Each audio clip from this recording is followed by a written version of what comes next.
Sir, I have a question. Is it permissible to open the Holy Quran on the phone without performing wudu? Open and read it? Jazakallah khairan. The question posed was that is it permissible to read the Quran on the phone, on any smartphone? And now it's available. There are many Quranic apps. You download it. So if you open on the phone without doing wudu, can you read it, or is it compulsory even while reading the Quran on the phone, iPhone or tablet? You have to have wudu.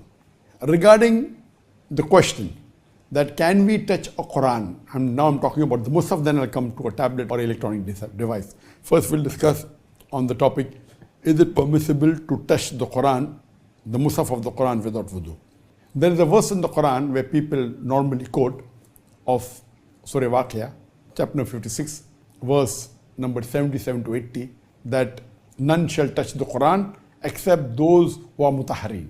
Now this, people prove from this verse that because of this verse, the Quran is very clear cut. Allah says that no one can touch the Quran except in wudu, you have to be pure. This is a misconception. If you read this verse and the context and Nuzul Quran, whether you read Ibn Qasir or any of the tafasir, it says that this verse was revealed when people laid an allegation that the Prophet is receiving these messages from the Satan. So the verse was revealed, none can touch it except those who are mutahhareen. Now this, what they're talking about touching, is not the Musaf of the Quran, it's talking about the tablet preserved.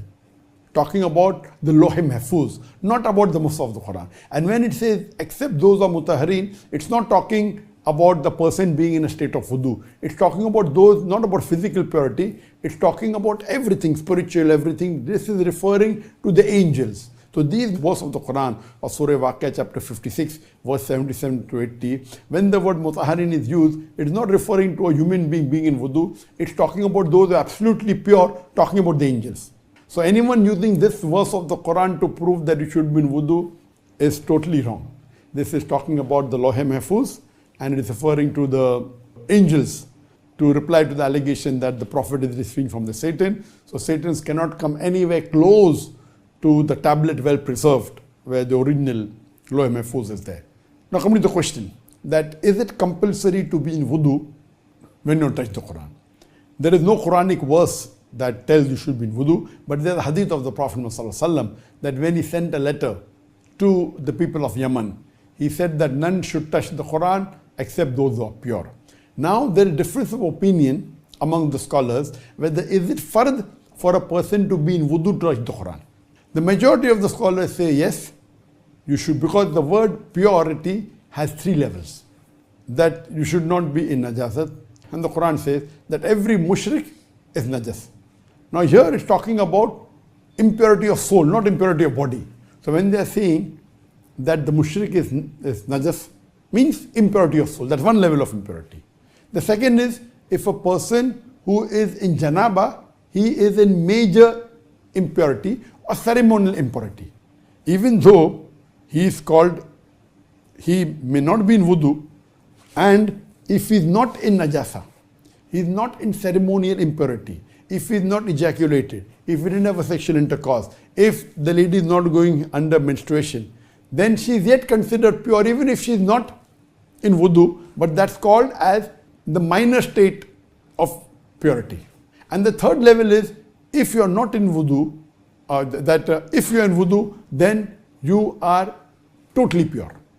That means you are not even in minor impurity. So 3 types of impurity. One impurity of kafir or a mushrik. The second is impurity of najasa because of menstruation or ejaculation. And third impurity is if you are not in wudu. So if you are not in wudu, then you are in minor impurity. If you are not in wudu, then you are in minor impurity. If you have done ejaculation or menstrual cycle or intercourse, then that's called a major impurity. So scholars differ. So, but the majority of the scholars say that you should be in wudu to. So the scholars differ. What did the Prophet mean when he said what type of purity he meant that you should be touching the Quran? So if it meant that purity only of the soul, that is referring to non-Muslims, or if it meant only purity from the major impurity, that is ejaculation or menstruation, that means, okay, fine, you can touch the Quran if you're not in wudu. If it meant that you should not be in minor impurity also, then you should be in wudu. So the majority of the scholars say that you should be in wudu, but there are scholars who say there's no evidence, so being in wudu is not fard. But all agree it is mustab to be in wudu. So while touching the mushaf of the Quran, it is mustab to be in wudu. Some scholars say it is fard, some scholars say it's not fard, but those also who say it's not fard, they do agree it should at least be mustab.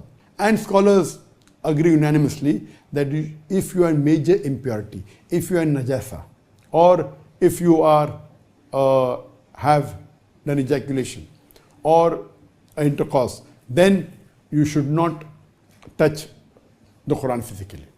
Now coming to the question that whichever scholars you believe in, whether it's a fard or not to be in fard, can we touch the mobile? Can we open the Quran on the mobile and read it, or on a tablet or on a computer or any electronic device?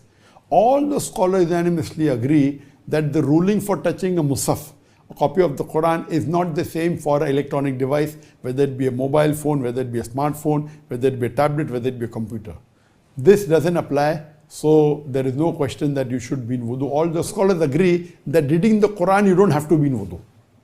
So if you open the Quran on iPhone and touch the iPhone, or on a tablet and touch the tablet, or on a laptop or touch the laptop, or on a computer, touch the computer, all scholars unanimously agree that there is no requirement to be in wudu when you're reading or touching the iPhone or the smartphone or the tablet or a laptop or a computer. All unanimously agree that electronic device, you don't have to be in wudu, it's no problem at all. But generally, of course, all scholars agree that if you are in wudu, it is preferable, even while reciting the Quran, but it's not a fard at all. Hope that answers.